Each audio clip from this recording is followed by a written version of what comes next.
Hello, everyone. I'm Jimmy, and this is the Veganic Growers Hour. We are live in Boileau, Quebec, which is equidistant between Ottawa and Montreal. We're about latitude 45 degrees north, so we are quite up there. Here on the ground, there's about another brand new 15 centimeters of snow. The sun's starting to peek through, which is quite cool.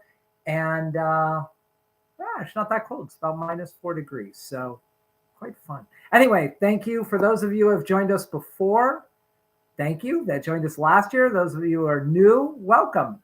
This is the show.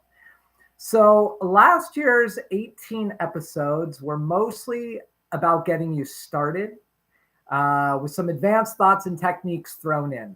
This year, however, there's just going to be 10 shows, one a month.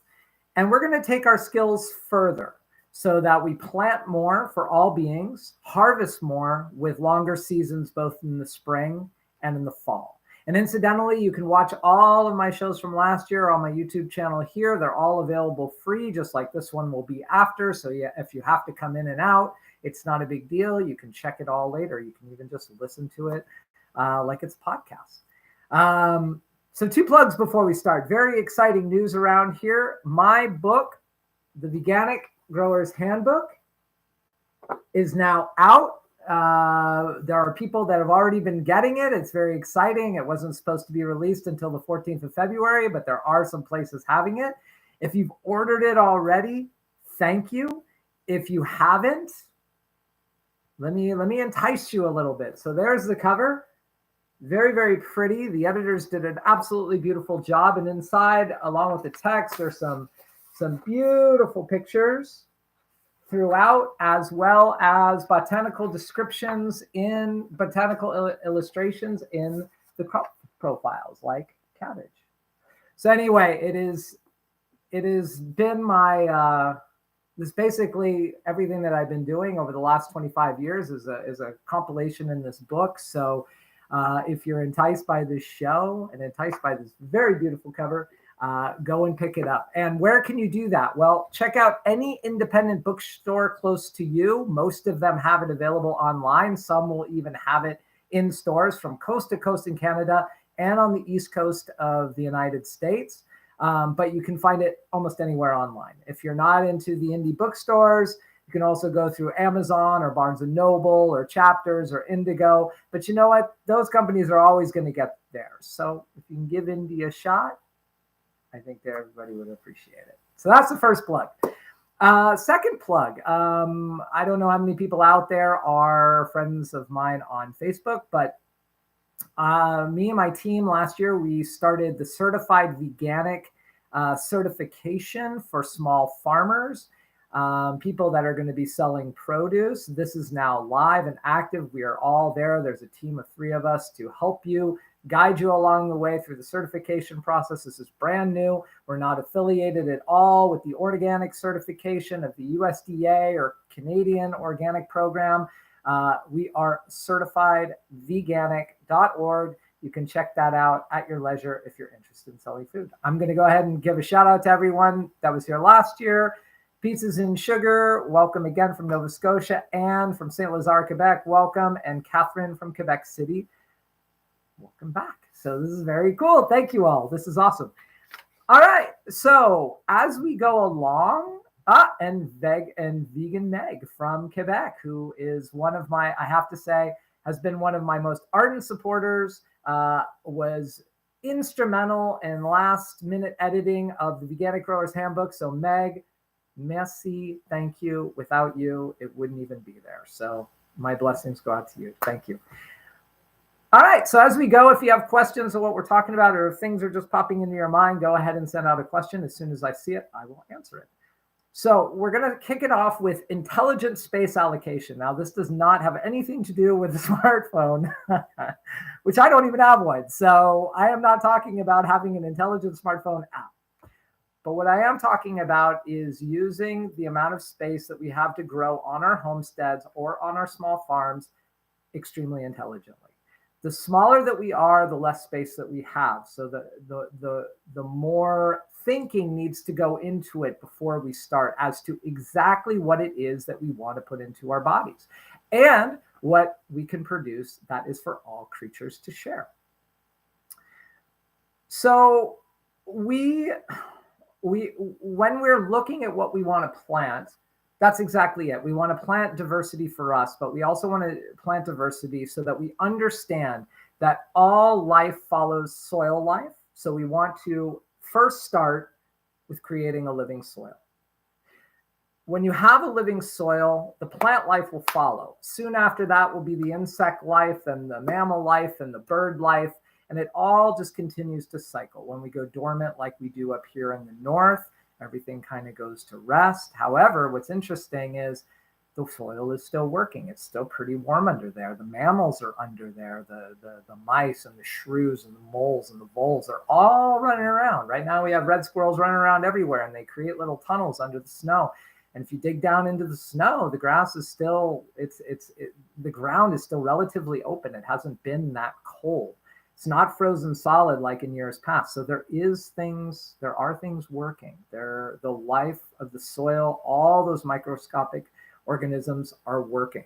So the first thing that we can do is create a living soil. The best way to do this is with plants. This is why we're here, but also with long-term decomposing carbon-rich materials like chipped branch wood, like dry hay, like dry straw. The more of these materials that you have in your beds, especially going into your dormant season, wherever that is where you live, the more opportunity it is going to create airflow, to create all that food that those microorganisms want, and all of that like nesting and bedding material for all of those mammals that we've just talked about.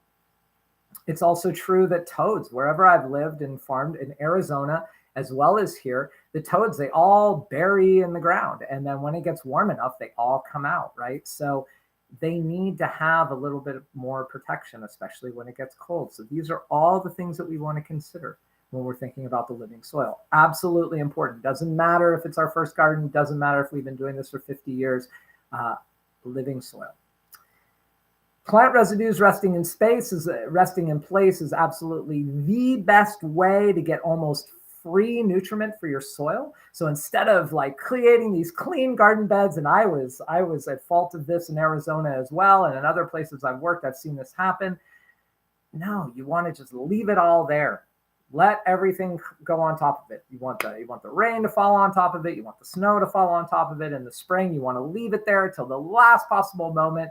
Then you can pull it out and go ahead and plant what you want. Or what usually ends up happening is all that decomposing material is nice and dry. So you can use it as a straw mulch. This is exactly what we do here. There are so many myths that we're going to bust. And the first one that I'm going to bust about is anything to do with the cucurbit family. They say rip out the cucurbit family, all your winter squash, summer squash, or cucumbers, because it has vine borers, it has squash bugs. And if you leave it there, it's going to create an infiltration.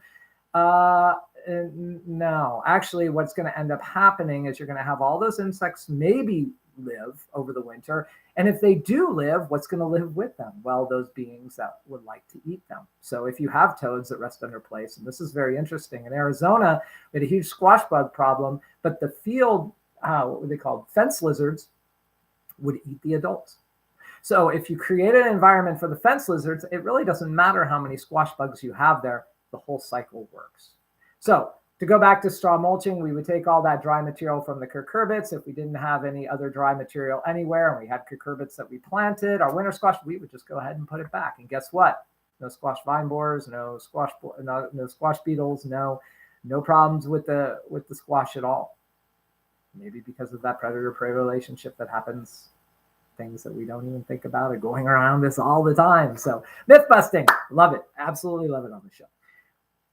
Key number 2, write down your personal needs and or your sales needs. Again, the show is not just about your homestead. It's also if you're interested in selling a little bit. And it doesn't really matter how much space that you have. If you have extra, you might be able to set up a little farm stand. You might be able to set up a community supported network of just people around you that you would like to give produce to. You can link in with other growers around you, and some person can grow a few things here and some person can grow a few things here, and you can have those veggies available, those fruits available, those herbs available. Anyway, write it down and be thorough. Everybody's personal region will be limited to when the perennial native flora begins to grow back. So if you don't have a greenhouse, which we are going to talk about here later on in the show, and you are just specifically planting outside when the soil can be work date is there, well, you're only going to be able to plant and only going to get your plants to grow as fast as the native flora is growing back. If you don't have any native flora growing back, you're not going to have anything to plant either, or anything that's going to grow back either, right? So look at the native flora around you. That's why we don't want clean gardens. We want to know when that clover grows back, those wild strawberries come back, that wild sorrel grows back, because this is our indicator of when the time is right. When we see those, we can give it a chance. We can give it a shot, unless we grow in a plastic covered tunnel or hoop house or greenhouse. Like I said, we're going to talk about that. Create maps, calendars. Now is the time, the rainy season of time. For this show, both on Facebook and on the YouTube show, I created for everyone this 3,500 square foot, one person, grow your own food, basically for an entire year map.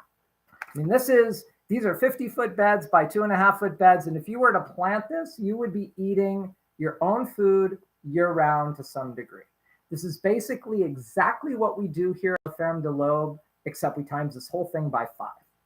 So we're growing all of our own soybeans, our own winter squash. I've got 25 butternut squash still. I've got another 35 pounds of potatoes still to eat. I have 35 pounds of carrots and beets and cabbage and you name it, rutabaga. We have canned tomatoes. So if you follow this and you have 3,500 square feet and you're willing to do it, you should also be able to do it. Yes, Mohawk Meg, this document is available on the Facebook event as the first picture. You should be able to click on it and copy it to a file because it's a JPEG. So you should be able to print it down.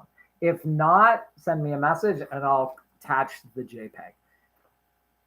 Very, very, I spent a lot of time trying to put this together, a small system, because I'm really curious about this. I'm really curious about how much space do we actually need for one person in our world to be able to eat year round. Now, what you won't find in here is all those staples as us vegans require. Like you won't follow your grains, a lot of your nuts, your seeds, except pumpkin seeds or squash seeds, which we could eat. And you won't find those things for oil. However, I am working on that too. I don't think it's going to require that much space, nor I also don't know how feasible it is to grow absolutely all of our needs of those crops, especially also if we're talking about plant-based milks. But it is something I'm working on. But for now, if you were to follow this, I'm telling you, you would have more food than you would know what to do with, and you would be so happy come April when there's almost nothing good in the grocery store, especially where we live, and you're still eating your own frozen peppers and peas and all sorts of goodness from your own garden. Check it out, print it down. Like I said, if you have any problem, let me know.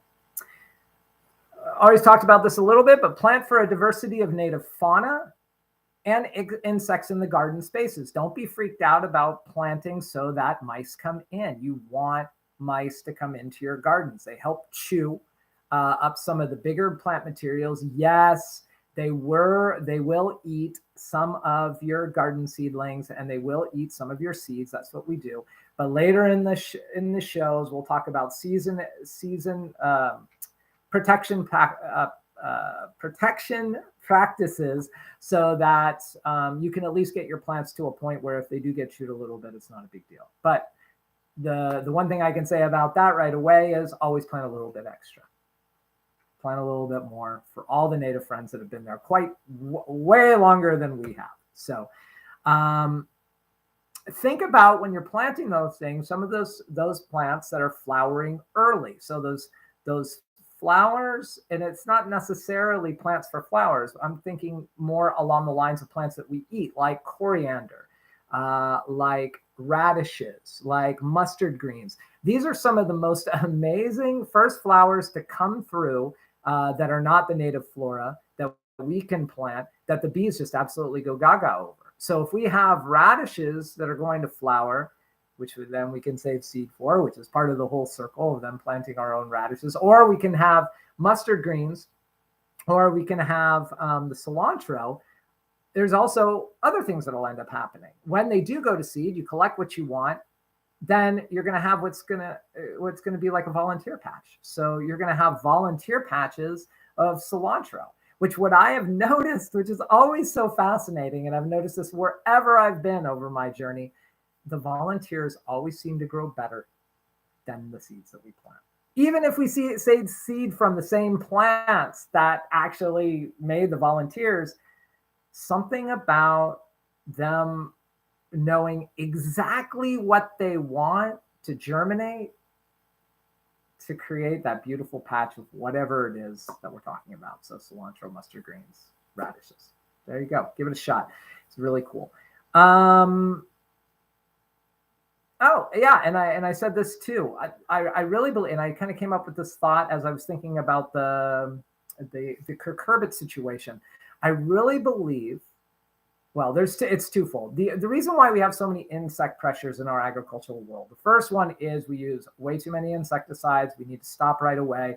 It doesn't matter whether they're chemical or organic, but by using the insecticides, we are killing all their natural predators, and we never kill them all. And so we create sort of a resistance in the insects. That's the first reason. Absolutely the number one reason. If we stopped doing that, we wouldn't have a problem with insect pressures. The second problem, because then there would be the predator-prey relationship. The second deal is by keeping our fields bare, there's nowhere for the insects to go, because if all insect life follows plant life, if we have insects that actually burrow into our soil, they're going to go where the plants are. They're not going to live on our bare earth. If they're migrating in, which a lot of the insects do, if they fly over a patch and it's bare, they're just going to keep going. They're not going to stop.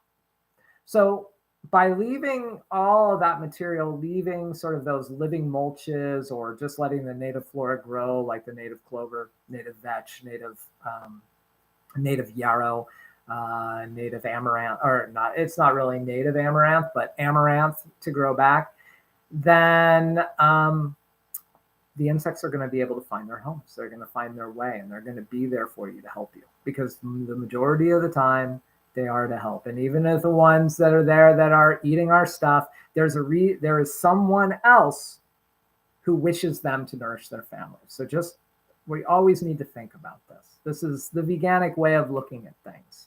I'm sure some of you've already known this, and if you were there last year, you've heard me talk about a lot about this.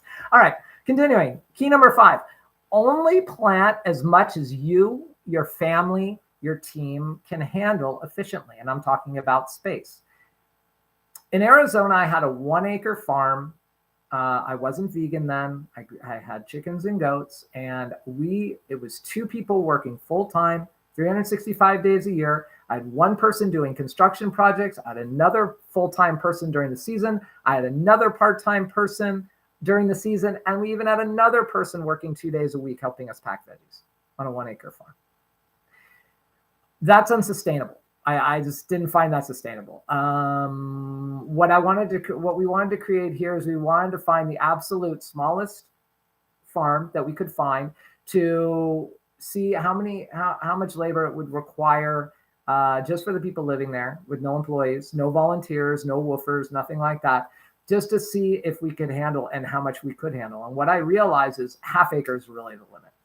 We don't have any machines. I have a small rototiller. I barely use it, but everything we do by hand, everything else we do by hand, harvesting by hand. So a ½ acre is 20,000 square feet. So like I said, about 5 times the garden map, maybe 6 times. And that's the extent of the amount of land that 2 people can handle efficiently on a hand-based system. So if you're 2 people, don't go any more than a ½ acre. I'm telling you, it's too much. If you can do an acre, great. Now, let's bring it over to the tropics. Let's say you live in a place where you can grow year-round. Well, we're not talking there where you're going to, or even California, you're going to want to plant more perennial trees and bushes. that are producing fruits and vegetables for you. Probably, I guess they would all be considered fruits, because even avocado we look at as, but avocado is a fruit. So if you're looking at all of that, you're going to want to, it can be over a half an acre. It can be an acre. It can be an acre and a half. So if you join us later, or you're out there and you're from, say, Hawaii or Central America or South America or Southern California or Southern Texas or Florida, plant your perennial trees. And we're going to talk a lot about perennials here in just a minute. But it's so important, and you can be eating such a diversity of foods. When I was working in Hawaii for 6 months on the second farm, I was there for almost a year. We were harvesting jackfruit, green, but also in its ripe stage. So in the green stage, it's fibrous. In the ripe stage, it's full of other kinds of nutrients, and breadfruit, and green plantains, and green papaya. But then, of course, you let the papayas go yellow, and you let the plantains go yellow and the papayas go orange, and then you got a whole different group of nutrients. So it really is vast of what you can do there. It's just different. You're not going to be able to plant as much in ground of the things that we can plant up in the north, because the native flora just takes over way too fast. That was the thing I noticed when I lived in the tropics, is that the native flora just takes over. All you do is spend your time weeding. So it's best to create that food forest system where you're creating levels. You're creating nitrogen plants that are producing nitrogen for the trees, for the shrubs of the trees. You have a layered system, so the shrubs are protected with the shade as they need to. You can try growing tomatoes and peppers in that kind of system, because the pepper plants can get up to about 4 feet tall, and the perennial. So anyway, something to think about if you live in the tropics. I'm sure if you're there, you already know, because you can go around and you can pretty much find volunteer dropped mangoes and avocados everywhere. Anyway, continuing on. It's not that if you plant more than a half acre that it's a waste. It's not, because even if you don't harvest it, it will decompose in the bed and become planted compost for the beds, even if it's not a cover crop. I mean, if it's a patch of mustard greens and you don't harvest it for whatever reason, because it's just too much, it just didn't produce really well, just let it fall into the beds and compost. It's not a big deal. You have great compost.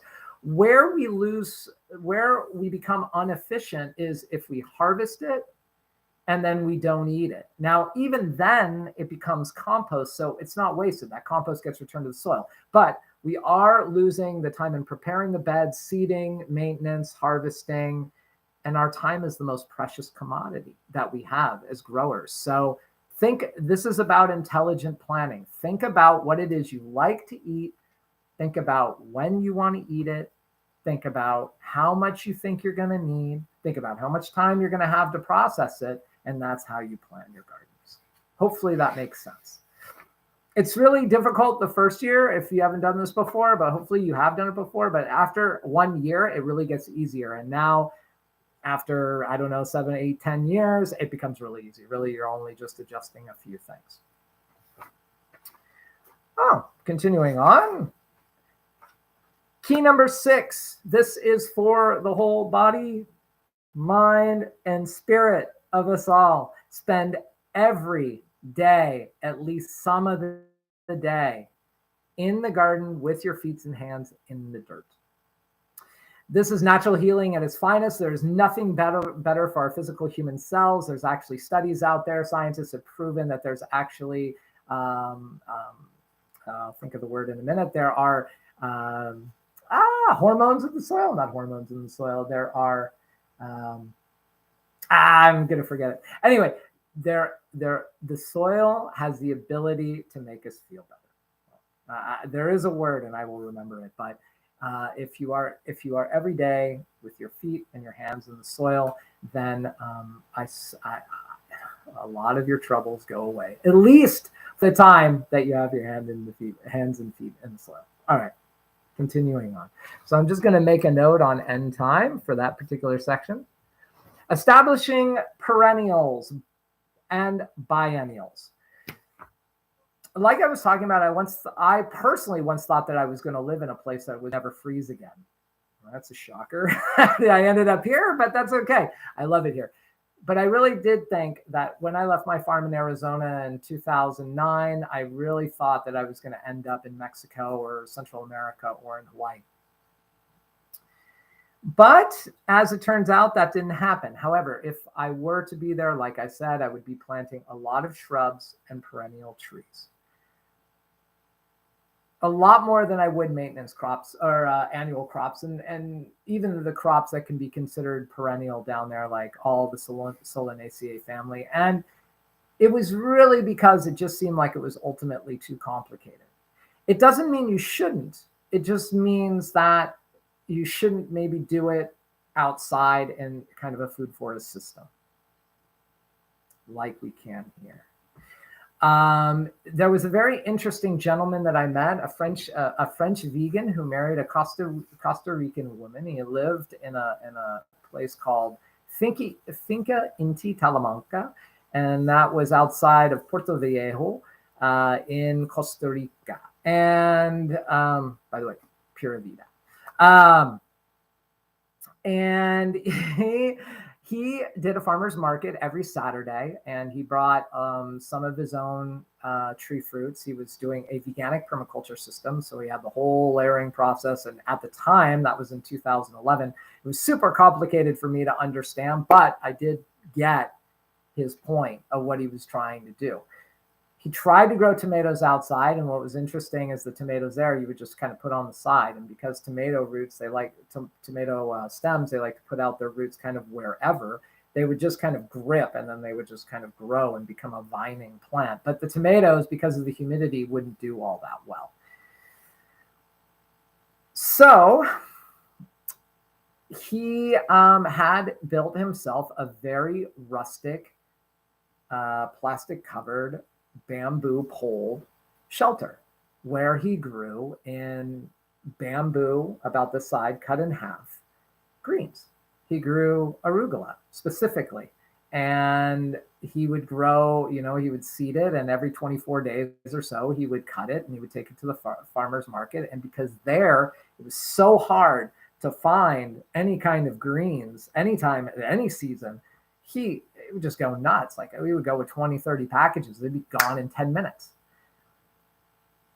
But this is what you need to do where you live in those climates. And it's an interesting point because I took that understanding and I realized that if we want to grow earlier in the season or grow in situations where maybe it's not inclement, like in Arizona, I couldn't grow lettuce in June, July, August.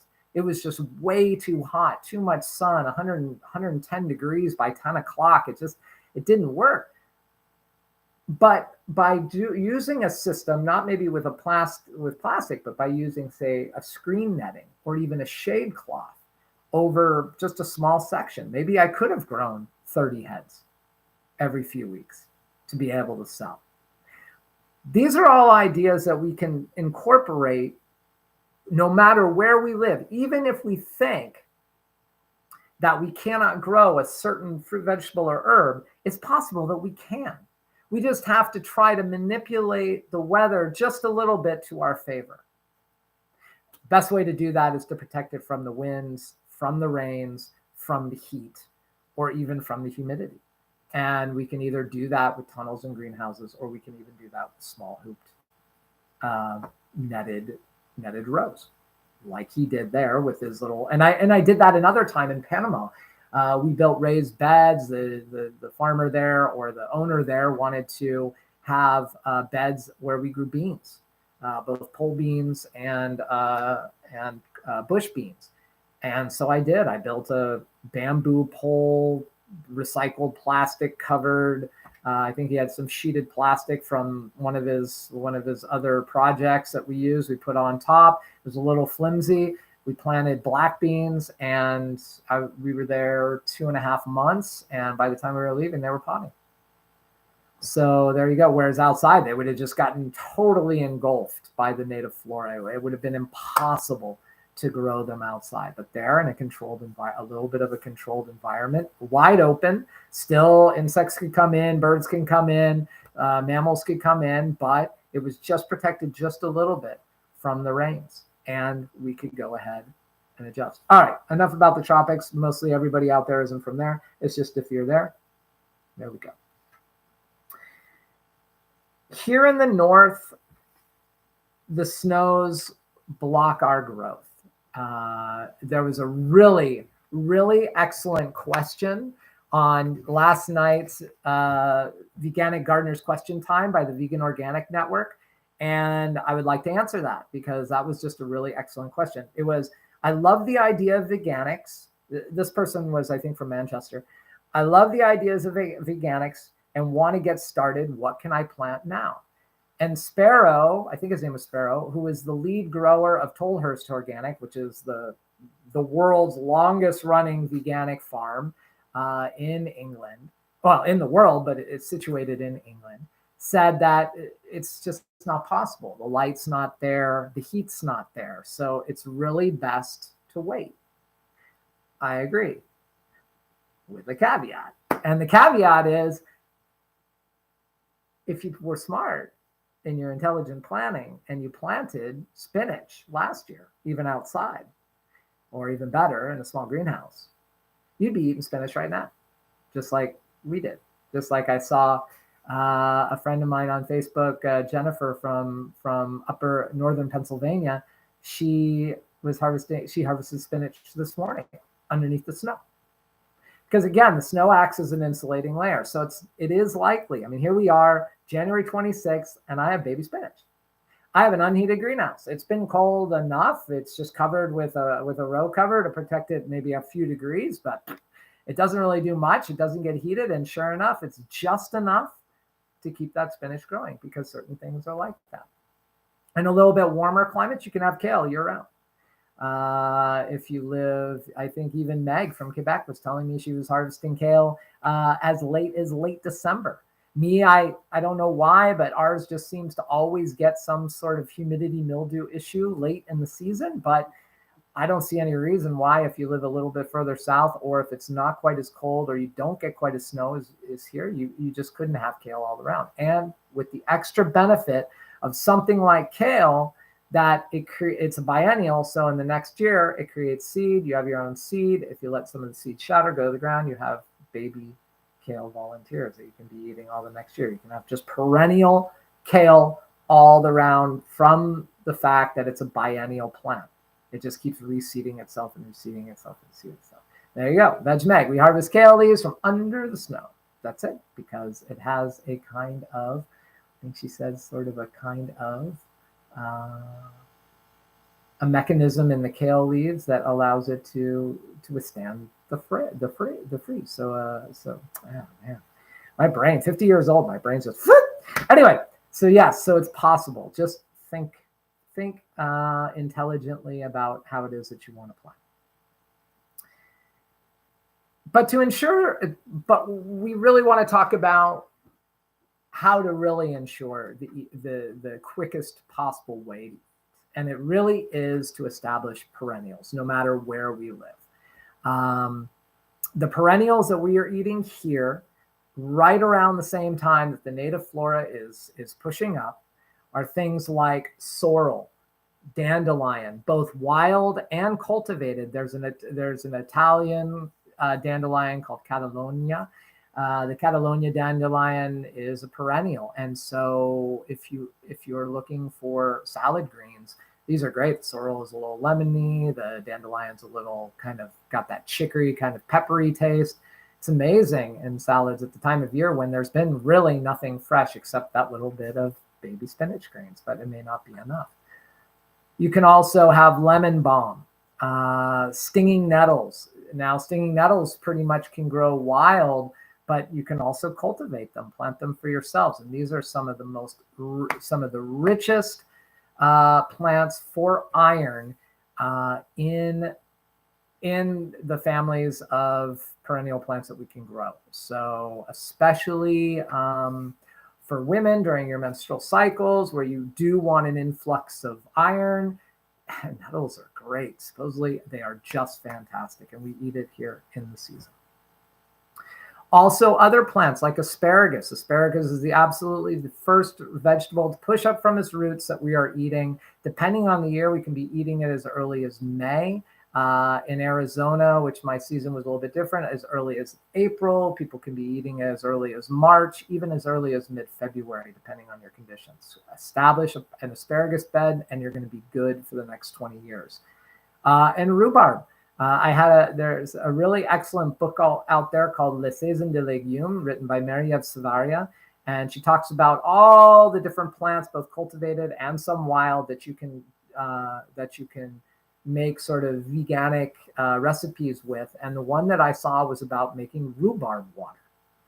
So rhubarb water is really super cool. You take the rhubarb, you cut it into little ice cubes, you freeze it so it becomes an ice cube, and then you put it in your water. And what you're drinking is kind of this lemony, nutrient-rich rhubarb water. And oh my God, I've never felt better. It's just amazing. Also, the biennials, like I talked about, like kale and spinach, all of these will come in weeks earlier than if we wait to direct seed. Wherever you live, if you have the space and if you have the desire, plant trees, fruiting trees, nut trees, plant berry bushes, adaptable to your region, no matter where you are. Choose the most rustic. Go to your nurseries, go to small farms around you, go to farmers markets, see what people are planting. Obviously, strawberries are one of the first ones to come in, and we love strawberries, but we have one here in the north even better. And I talked about it last year, and it's called Hascap, or Camerizier in French. And these plants are absolutely unbelievable. They are, there's somebody out there from Matin, and it is rustic to 47 north, 50 north, all throughout Canada, even south of here. They are super amazing. They flower in as early as late May, and we start harvesting berries as early as the first week of June here. And it would even be earlier south of us. So if you want to check this one out, it's got it's a little tart. It's a flavor that a little reminiscent of blueberry, but really isn't. But man, they're just amazing. I think last year I harvested somewhere in the neighborhood from 24 plants, 15 to 20 kilos. They are extremely productive. They're one of the first flowers to come, so the bumblebees really like it. If you have a chance, take a look. But look at it, and obviously you want to have fruits come in all throughout the season. So it's not just the Hascap. You don't want just a bunch of Hascap and nothing else. You want your Hascap, your strawberries, your blueberries, your raspberries, your blackberries, and then you want your fruit trees that come in later. You want your apples and your pears, and if you can grow them, peaches. And in Arizona, I had an apricot tree. One year I got apricots, or 2 apricot trees. One year I had apricots. One year I had peach. One year I had nectarines. So if you have the space, if you have the time, this is fantastic. And the great thing is about trees is once you have them established, then you can let the native flora, or you can cover crop underneath them. I mean, this is exactly what they're for. It's not supposed to be clean. They're supposed to be nitrogen fixing plants all around them, and even other plants. They don't have to be nitrogen fixing plants. It could be any of the nutrient minor plants. So think about that. So what about now? Let's go back to the tropics. What about now? Well, I remember when I was in the tropics in January, February, March, it was all about bananas, papayas, and plantains. Again, in the green stage, they're more fiber rich. In the fruiting stage, they're more. They have more of the other nutrients that we need. So, really doesn't matter where you live. Establish your perennials. Establish your biennials. You're going to be eating earlier, faster than anything else. Plant flowering perennials and biennials for insects specifically. You can plant medicinal perennials. There are some that come up right away that I can consider that are called plantain. It's kind of a greenish leaf, and if you chew it and you take the saliva and you start getting bit by all those wonderful black flies and mosquitoes that are all around us all the time, you start getting bit, you chew it up, you take the saliva from the plantain and you rub it on it, and it doesn't itch anymore. It's almost like the plantain knows, and supposedly in First Nation culture, that's what they used to say. They said that any plant that you need will be where you are. So if you are there and there's a plant growing, a wild plant growing, there's a reason why it's there, and you should really go check. It's not for humans, obviously, but there is a reason. Now, maybe it is also that deer know about that. Maybe also raccoons know about that. Maybe other omnivores and herbivores know about plantain. So they know if they start getting stung, they can chew on it, and maybe They spit on themselves and it makes it feel better. I don't know, but there's a reason. There's a reason everything exists, and it's not random, and it's not just chaotic. We can tap into that knowledge. We can tap into that energy of those wild plants. Just a little thing about farming and creating your own farm. So here we would normally start our first deliveries about the third week of June. That's when we would have a nice a list of veggies and fruits and herbs for people to choose from. But I did have a few clients that always wanted some stuff earlier, so I could go ahead and start selling those perennial greens, those biennial greens and perennial herbs 2 to 3 weeks earlier. So again, whether it's for homestead or for sale, planting these crops is exceptionally beneficial. The next best way, or the best way to actually eat earlier than all that, is to create a covered space. I have a 25 by 50 foot greenhouse. It's huge. I know I have 2 14 by 50 foot greenhouses down below where I grow tomatoes and peppers and eggplants and ground cherries. They don't need to be that big. There are many tutorials online on YouTube. If you just type in hoop houses that are small, that are 4 feet by 6 feet. If you can create a permanent small greenhouse in just a couple of beds, wherever you live, that handles the snow. All of ours, the greenhouse, the plastic stays on. There's ways for the plastic to stay on. You can also use like plastic panels instead that last the next 30, 50 years, depending on your budget. But if you can create a permanent greenhouse, what's going to happen is the soil is going to warm so much faster. Where we can plant outside here the first week of May, say mesclun greens, we can plant inside the greenhouse 5 weeks earlier. The spinach that's under the snow isn't doing much down below in the fields, but the spinach in the greenhouse we can still harvest. So it allows you to eat extra early. Now, I know it's a cost, I get that, but if we're looking at this from an eating perspective, from a homesteading perspective, if we're looking at it from a business perspective of having a small veganic farm enterprise of some sort, then you must have a greenhouse. You must have one. And they are so much fun, because here where it's still snowing, we'll start seeding in the greenhouse our onions to be planted outside in May, like the second week of March. There's still 60, 75 centimeters of snow on the ground. I go in there on a sunny day and it's 22, 24 degrees. There's nothing more cool than that. You're in there in short sleeves. You can even have shorts on. It's warm. It smells like earth. It smells like things are growing. It's amazing. Give it a shot. I mean, I know it's an expense, and I know we're not made of money, but if you do have a little bit extra, if you can save some, if you do already have it, think about building yourself a little greenhouse. You will have so much fun. You'll be eating earlier than ever before. Even in the tropics, even in places where it's warmer, in Arizona, I had hoop houses where I could grow greens really early in the season also. In Hawaii, this was really interesting. I was harvesting tomatoes. Let me get this right. I was harvesting tomatoes in February and sweet potatoes in March. They were all perennial. The sweet potato was really cool. It was a purple sweet potato called Molokai sweet potato. It was purple on the outside, purple on the inside. Really delicious. And the tomato plants were just perennial tomato plant that I could harvest from. There was different because you could control for the humidity that was around in Hawaii. And because it was high enough, the heat kind of went up to the top and you could open it so it could escape. So think about a plastic covering, a covered tunnel, hoop house, greenhouse, doesn't matter. Go ahead and Google that. You will find what you're looking for. If you have any questions, you can always send me a message.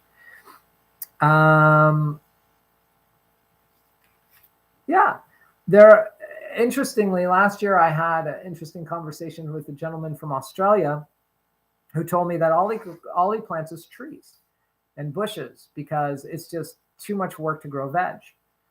And even though I said that that's great, plant your perennials and you should, in my head I'm like, is that all you eat? Do you not like to eat greens? Do you not like to eat tomatoes? Do you not want to eat greens? Do you want to eat tomatoes? So In those places like Australia, New Zealand, also, if you have a little tunnel, a little greenhouse where you can control the native flora a little bit, then you can grow just as easy as we can here. You can grow. There you go. Succession planting. Oh, let me make a note on that too. Time 45 minutes. Okay. Succession planting. No matter the region, annual plants that are supposed to go all season get tired. They go to flower too quickly. They get climate-related disease. It really doesn't matter. Sometimes it's the kale, sometimes it's the lettuce, sometimes it's the mustard green, sometimes it's coriander, sometimes it's the squash, sometimes it's summer squash or the cucumbers. From year to year, you never really know what's going to happen. One year it can be a beautiful season all year, and the first sowing of kale that you put in, or the first sowing of broccoli that you put in, produced just fine. And maybe it was all the broccoli that you wanted and you didn't want anymore, and it was fine. And maybe the kale would just keep producing all year. But here, I've noticed that unless I plant a few different sowings, maybe it will get that climate problem. Maybe it will get some climate disease that I wasn't expecting. But if I have another one that I just planted, say about 4 or 5 weeks later, well, then I know that I have more kale coming, so it doesn't matter. If I'm out of kale, then it's like, oh man, I really wish I had kale. What happened? Well, if I direct seed, maybe it's only 30 days later that I'll get kale. So let's think about something. Let's think about lettuce as an example. Me, I love eating lettuce all the time, all the way through the season. I don't even buy it in the winter time because it's so awful. Traveling so far away to get here, it's just not good. In those plastic packs, it's more plastic. We do get it from time to time, but it's almost like, oh, why'd you do that? It doesn't. Who wants to eat that? You know, it comes from so far. Most of it is coming from Southern California to come all the way here to Northern Quebec. It's like, it just doesn't make any sense. And in the end, it doesn't even taste that great. You know, yeah, okay, you can kind of feel a little crunch. So I save myself. But during the season of lettuce, I want to eat lettuce all the time, every week. Now, if I were just to plant 20 lettuces to last me 4 weeks, well, guess what? It's not going to happen. You're going to have them all come up within a couple of weeks. So with something specifically like lettuce, plant 10 to 15, depending on how much lettuce you eat. Now, between Melanie and I, we go ahead and eat probably 7 lettuces a week. So we're going to plant 10 lettuces for a homestead scale. We're going to plant 10 lettuces every single week. So we always have a supply of lettuce. And if for whatever reason you have those climate issues, which do happen, and they bolt too quickly, it gets too warm, and all of a sudden it goes to flower, well, you have more flowers for the insects that are flying around. And again, it makes really good in-bed compost. So it's a win-win. It takes a little bit of space, but lettuce is not that difficult to maintain. You seed it in the greenhouse or seed it inside as you wish. A few weeks later, you plant it outside, and about 30 days after that, you got a head of lettuce. So lettuce is the coolest one for this example. Succession planting of lettuce. 10 lettuces per week, every week for 14 weeks. If you're just one, plant 5 lettuces a week, and you will be eating heads of lettuce all season long. How do you, and you can plant it as late into the season as you want. For sure, we're going to plant our mustard, our beds of mustard greens along with leaf lettuce also, because we like to have a nice mesclun. But eventually, we just get tired of cutting it and cleaning it and washing it. Whereas lettuce, you just cut it, take off the leaves, wash it a little bit, put it in a salad spinner, and you're good to go. You have your salad. And when it's hot, there's nothing better.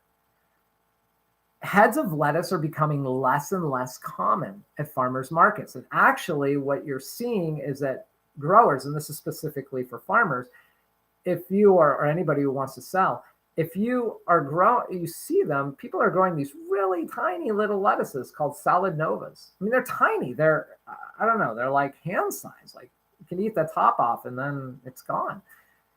Well, what I always realized is that no matter what you grow, you're always going to get some that are going to be too small. Well, too small. You're always going to get some that stay small. They're not too small. They just stay small. So if they stay small, well, you got smaller lettuces. It's not a big deal. If you're selling, you sell the bigger ones, you eat the smaller ones, right? Seems to make sense. But why grow small ones where in the end, if you're going to get small ones, then you're going to get really small ones and they're almost not even worth harvesting. So it's becoming less and less common to find at farmers markets because they are so darn perishable. They're so full of water that if farmers cut the lettuces and they bring them to market, and you've been there, you've seen them, within a couple hours, they're just wilted to nothing. So you cut the lettuce early in the morning, you dunk it in cold water, you put it somewhere cold, you put it in your refrigerator, and you've got your own lettuce for the days that you want it. Another example is greens late in the season. So kale, spinach, rapini, Asian greens, mustard greens.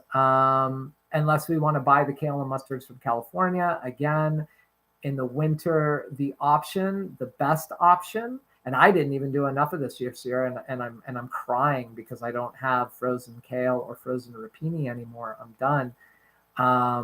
Thankfully, I have a lot of cabbage this year.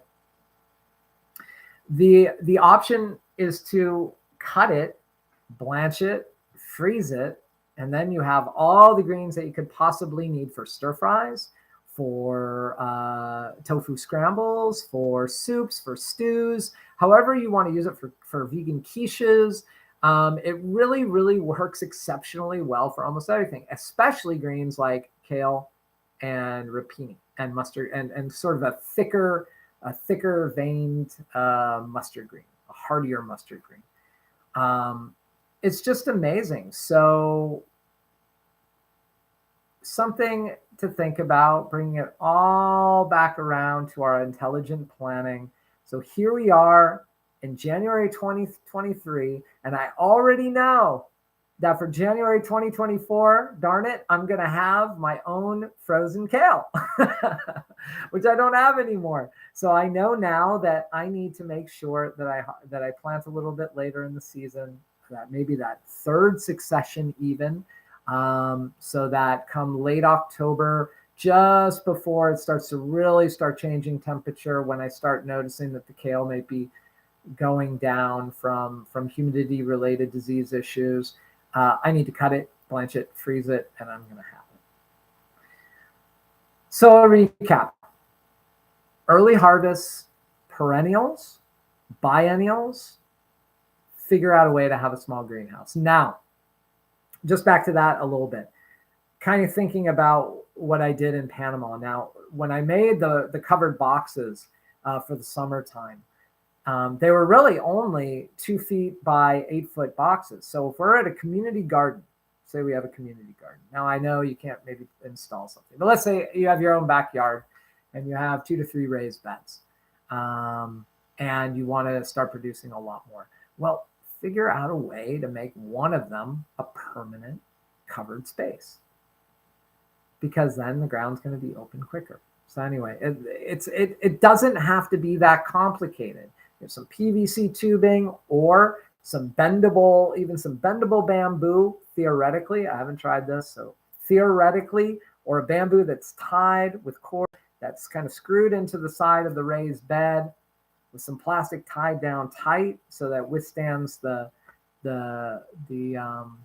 snows, even recycle plastic. And one day I wish that all plastics in the world, I actually talk about this in my book, that all plastics in the world are made from recycled ocean plastic. Are you out there, plastic producing people? Maybe one day you will be. No reason to make any more virgin plastics. Please go clean up our oceans. There are already companies doing this. There's one in California called Ocean Works, and they're already recycling. They're fishing the plastic out of the seas, and I know it doesn't do anything for the microplastics. I know that the fish are still, and the whales still have microplastics in them. But at the very least, when you go to some of these far off islands, like I've been to on the shores of Cambodia or the shores of Belize, and you're walking down this beautiful beach, and the next thing you know, you just come to this just mammoth, impassable pile of fish nets and plastic bottles, and like those really big like plastic fuel containers. if we were to take all that back, recycle it all, I know that there's chemicals that are involved in that, but it's so much better than using virgin plastics. And it really is a product that farmers use, and they almost require to grow in certain conditions. There's a really interesting story that I heard that up in the north, and I'm not entirely sure where, they created a greenhouse, obviously with plastic paneling, out of an old gymnasium that they cut the roof off, and they're now growing on 170 garden beds way up in the north of Canada, up in the First Nation lands north, where normally they weren't growing before. So it's a necessary product for growing, especially in the north. It makes many products we use, but there's no reason why we can't do it 100% with recycled ocean plastics. So if there's any politicians out there, listen to me. I'm telling you, Stephen Gilbo, if you're out there, this is what you should be doing. Okay, moving on. So if there's any questions, go ahead and bring it on up. I want to talk about some really cool events happening. February 9th, 2 weeks from today. Mark your calendars, 1:30 p.m. Eastern, 10:30 a.m. Pacific. The Veganic Growers Handbook Worldwide Book Launch. We're gonna have some fun. We're gonna talk veganics. We're gonna talk and thank our supporters. We're gonna read from the book. We're going to talk about all sorts of fun stuff. I might even bang some pots like the revolutionaries do in Quebec when we're fighting against the government because they're not doing the things we want them to do. So anyway, it is a revolution. And what I can say is that I have been so blessed and so fortunate and so absolutely humbled by this journey, both this YouTube show where many of you have been around for years. Yeah, Dana, it's called HASCAP.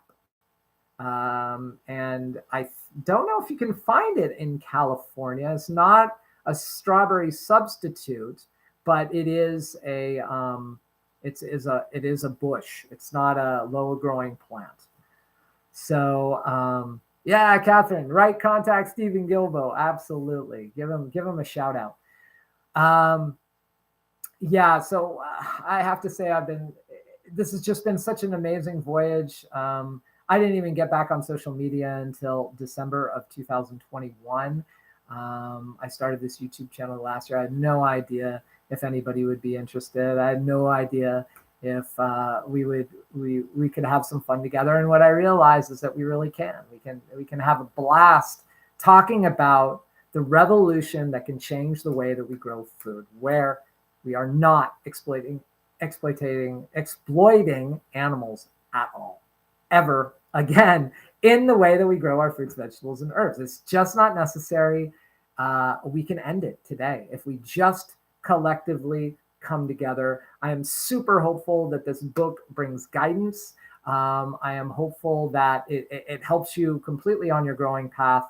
This is why it's there. This is why we put it together, me and the wonderful people at Lantern and all my wonderful supporters that were my readers and advisors and critiquers. And again, it's been an amazing journey. And thank you, thank you, thank you. So February 9th, 1:30 p.m. And I will be sending out that link on my Facebook page. You can find me at Jimmy Videle. If we're not friends, make sure we are. I become friends with pretty much everyone, unless you're not a real person and you're a bot. Well, February 23rd. So in 4 weeks. So we're doing these shows once per month. The very next show, February 23rd, is going to be all about veganic seed starting, marketing, how to market your small farm operation, diversity of income streams for your homestead. So check this one out. This is the crux of it all for veganic growers. It's probably the hardest thing that we can learn is how to start our own seeds, get them to transplant stage, and get them all the way to the fruiting stage that we want them to come to. But it's super important. It's super important as homesteaders. It's super important as veganic farmers, as all organic farmers already know. I talk about that this is a revolution in the making. It is speeding up. There are starting to be more and more people talking about it. There's starting to be buzz. I love buzz. It's coming. May the speed to which change happens turn to light. Just came up with that. I hope you like that as a quote. So I want to say now, thank you, merci. I'm wishing you all the best in the coming days, and peace, and hope to see you next time. Just thank you very much.